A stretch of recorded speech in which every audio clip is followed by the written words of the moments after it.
ये है article 25 of the constitution, freedom of conscience and free profession, practice and propagation of religion.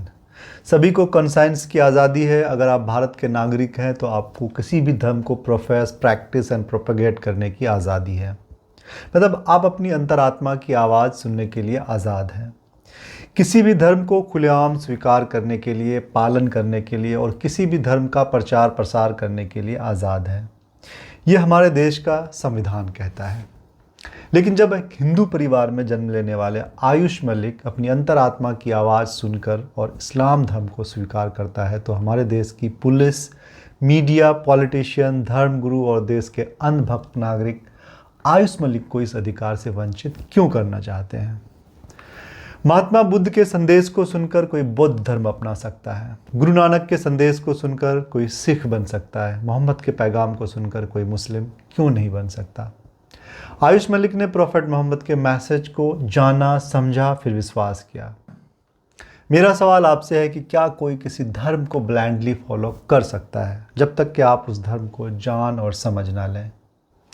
आप हिंदू इसलिए हैं क्योंकि आपका जन्म हिंदू के घर हुआ है। आप मुसलमान इसलिए हैं क्योंकि आपका जन्म मुसलमान के घर हुआ है। आपके घर वाले ने बचपन से आपके दिमाग में बैठाया है कि तुम हिंदू हो, तुम पूजा करो, तुम्हारा ये भगवान है।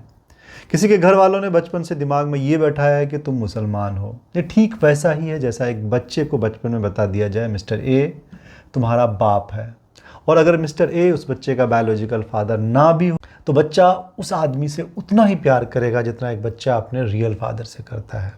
इसे कहते हैं ब्लाइंड फेथ, क्योंकि उस बच्चे को बिलीव है कि ये उसका पिता है, लेकिन इन रियल मिस्टर ए उसका बाप नहीं है। धर्म के साथ भी ऐसा ही होता है। आपके लिए धर्म अंधविश्वास या ब्लाइंड फेथ तब हो जाता है जब आप किसी खास धर्म को इसलिए फॉलो करते हैं क्योंकि आपका जन्म उस धर्म में हुआ है। लेकिन अगर बचपन में ये कह दिया जाए कि तुम बड़े होकर सभी धर्मों को जानो, समझो, जो तुम्हें अच्छा और सच्चा लगे फिर फॉलो करो, तो फिर ये विश्वास होगा, ना कि अंधविश्वास। मेरा सवाल उन लोगों से है जिन्हें लगता है कि आयुष मलिक का किसी ने ब्रेन वॉश किया है। आयुष मलिक ने इस्लाम धर्म को स्वीकार करने की जो वजह बताई है उसे आप स्वीकार क्यों नहीं करते। आप इस्लाम धर्म की अच्छाइयों को स्वीकार क्यों नहीं करते। गोदी पत्रकार ने इस्लाम धर्म को बिना कुछ जाने आयुष मलिक से कहा, इस्लाम में माँ की कोई जगह नहीं है, जबकि माँ के कदमों में जन्नत है। नहीं, माँ की तो इस्लाम में वजूद ही नहीं है। वो तो कहते हैं कि माँ का कोई वैल्यू नहीं है, तो इस्लाम की शिक्षा है, आप तो पढ़े हैं। पूरे वर्ल्ड में सबसे ज्यादा ओल्ड एज, वंदे मातरम बोले। पूरे वर्ल्ड में सबसे ज्यादा ओल्ड एज होम आप में जितने भी हैं नॉन मुस्लिम्स हैं, मुसलमान नहीं हैं। आप ये बच्चे से लेकर बड़े तक को कहा मुसलमान गंदे रहते हैं। उसने कहा आप दुबई जाइए। देखिए, आप मुसलमान बस्ती में चल जाइए, इतनी गंदगी है, इतना कचरा, मतलब लोग खा के सब कुछ फेंक देते हैं, गंदगी करते हैं। तो उनका साहब बिल्कुल आपने बहुत सही बात उठाई, और आप मेरे मोहसिन हैं। उन्होंने मुझे मोहसिन कहा था, मोहसिन यानी कि जो प्रकाश दिखाने वाला। तो उन्होंने ये बात मानी थी। अब इतने बड़े वली उनके जो आप एक बात बताओ, ये जितनी मुस्लिम कंट्रीज है, लोग वहाँ क्यों शिफ्ट हो रहे हैं दुबई टाइप में? दुबई में शिफ्ट हो रहे हैं, वो कोई गरीब आबादी का देश है, मुस्लिम कंट्री है। और दूसरा आदमी आप इंडियन है करीब करीब, बोलिए। कोई मिडिल ईस्ट का देश जाइए जहाँ से इस्लाम की शुरुआत हुई है, वहाँ की सफाई देखिए। उसने कहा इस्लाम साफ रहना सिखाता है, दिन में 5 बार नहाना, मिसवाक करना जैसे ऑरल केयर भी सिखाता है, एक ईश्वर की इबादत सिखाता है, मूर्ति पूजन से मना करता है। ऐसे लाखों सिद्धांत हैं जिससे कोई भी प्रभावित होकर इस्लाम धर्म को स्वीकार कर सकता है। आप गूगल या चैट जीपीटी पर सर्च कर लीजिए, दुनिया के कितने सेलिब्रिटीज़, विद्वान आज भी इस्लाम धर्म को स्वीकार करते हैं। कुछ तो अच्छा होगा, कुछ तो बात होगी। World famous wrestler Muhammad Ali, Mike Tyson, famous singer Cat Steven, Yusuf Khan बना, दिलीप कुमार AR रहमान बना, ऐसे अनगिनत नाम हैं, आप सर्च कर लीजिए। भारत में इस्लाम और मुसलमान के दुष्प्रचार करने के लिए कई सारे संगठन लगे हैं जो रात दिन इस्लाम और मुसलमान के दुष्प्रचार करते हैं और नफरत फैलाते हैं। Propaganda film, anti Muslims film, clip, social media shorts के अलावा पब्लिक स्पीकर, मंत्री, नेता, मुख्यमंत्री, प्रधानमंत्री भी कहीं ना कहीं किसी न किसी रूप में इस्लाम और मुसलमान को अपमानित करते हैं। भारत में इस्लाम और मुसलमान के विरुद्ध गलत धारणा फैलाने के लिए राइट विंग्स के विद्वानों ने भी कोई कसर नहीं छोड़ा है। यह है बीजेपी के तथाकथित विद्वान। इसकी तर्क और बुद्धि से मैं हैरान हूँ। यह आदमी मुसलमान और इस्लाम को नीचा दिखाने के लिए मुग़ल साम्राज्य के 2 राजकुमार की तुलना राम और लक्ष्मण से कर रहा है, जबकि मुग़ल साम्राज्य का कोई संबंध नहीं था इस्लाम से। हाँ, वो मुसलमान थे। जैसे और कई साम्राज्य भारत में हुए हैं, सम्राट अशोक ने सिंहासन के लिए अपने 99 भाइयों की हत्या किया था।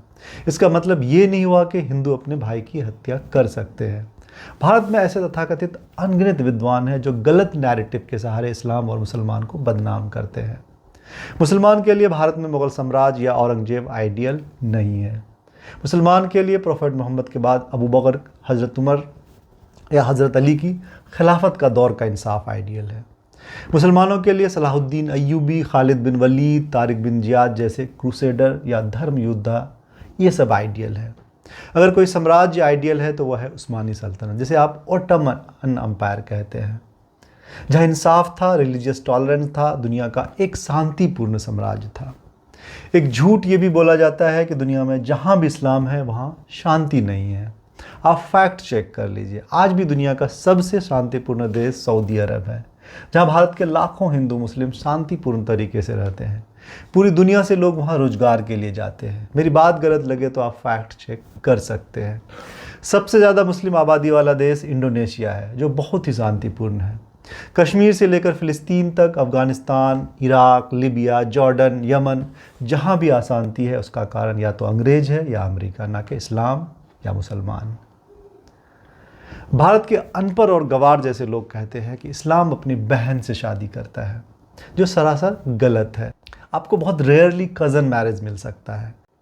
सिंध के राजा धीर ने अपनी बहन से शादी किया था। भगवान श्री कृष्ण ने कज़न सिस्टर मित्रविंदा से शादी किया। महाभारत में अर्जुन ने अपनी चचेरी बहन सुभद्रा से शादी किया। ऐसी अनगिनत उदाहरण है। ऐसी उदाहरण देकर आप किसी भी धर्म को नीचा नहीं दिखा सकते हैं।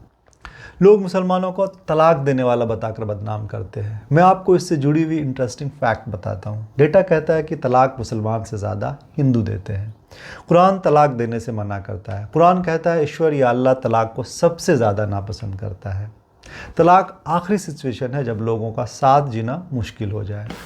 ट्रिपल तलाक इसलिए है ताकि सुलह की गुंजाइश रहे। पहली तलाक के बाद वाइफ सर्टेन पीरियड तक हस्बैंड के घर में अलग रहता है। अगर इस दौरान वाइफ और हस्बैंड में सुलह हो गया तो तलाक नहीं होता। दूसरी तलाक देने पर भी सेम व्यवस्था है। लेकिन अगर तीसरी तलाक हो गई फिर कोई गुंजाइश नहीं होती।